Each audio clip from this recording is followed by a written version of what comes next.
আসসালামু আলাইকুম সম্মানিত ভিউয়ার্স। আমি এখন আমার খালতো ভাই হচ্ছে 2 মাস আজকে প্রবাস জীবন বসে আছে। তো তার রিয়েক্টটা কিরকম আজকে দেখবো।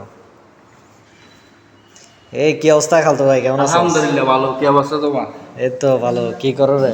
এই তো বসে আছি এখানে, কি করবো? ও যে থাকাটা কি? ও কি আচ্ছা, অবস্থা তোমার? এই তো আছি ভালো। এই তো তো এই যে আজকে এতদিন বই রইলা প্রবাসে, কিরকম লাগতেছে? কি করবো ভাই, এখন তো এখানে তো আমার হাতে কিছু করার নাই। কিছু করার থাকলে তো ভাই করে ফেলতাম অনেক আগে। কিছু করার নাই, যদি আর ভাই যখন এসে গেছি আর কিছু করার নাই ভাই। ও এখন আচ্ছা, ধৈর্য ধরতেই হবে। আল্লাহ যা হ্যাঁ করে আল্লাহর উপর নির্ভরশীল। অবশ্যই ধৈর্য ধরতে হবো। কি যাক, করবো কি তো করবো এমনি ভাই? তো আছো তো ভালো, খাওয়া দাওয়া করছো? আলহামদুলিল্লাহ আমরা যেরকম আছি শুক্রিয়া, আল্লাহর কাছে হাজারো শুক্রিয়া।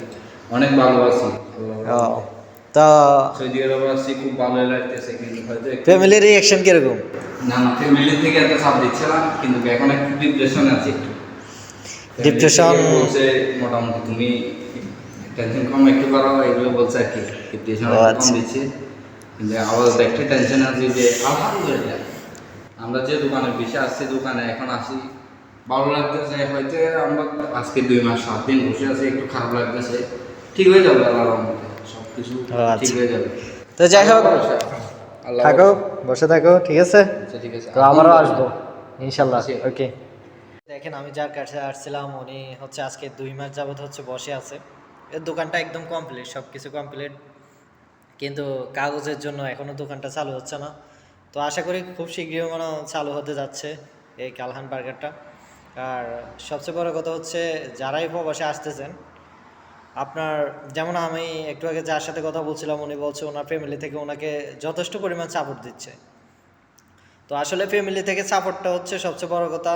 আর তার চেয়ে বড় কথা হচ্ছে, আপনি যখন আসবেন মিনিমাম আপনি হয়তো 5 থেকে 6 লাখ টাকা খরচ করে আসবেন। আসার পরে দেখা যাচ্ছে কি, আপনি এখানে এসে এমনও হতে পারে যে আপনি 6 মাস বসে থাকতে হবে। তো সবার প্রতি রিকোয়েস্ট থাকবে যে আপনার ফ্যামিলি ব্যাকআপ দেওয়ার মতো এরকম পর্যায়ে যারা আছেন তারাই হচ্ছে টাকা খরচ করে এই প্রবাসে আসতে পারেন। তবে পর্যাপ্ত পরিমাণ কাজ আছে, কিন্তু কাজ থাকাও, এই যে দোকানটা রেডি, নতুন প্রতিষ্ঠান চালু হচ্ছে, যার কারণে নতুন প্রতিষ্ঠানে আসার কারণে হচ্ছে এতদিন যাবত হচ্ছে বসে থাকতে হচ্ছে। তো আসার আগে অবশ্যই আপনারা যাচাই বাছাই করে তারপরে আসবেন, ইনশাল্লাহ ভালো কিছুই হবে। তো সবাই ভালো থাকবেন, আজকের মতো টাটা, আল্লাহ হাফেজ।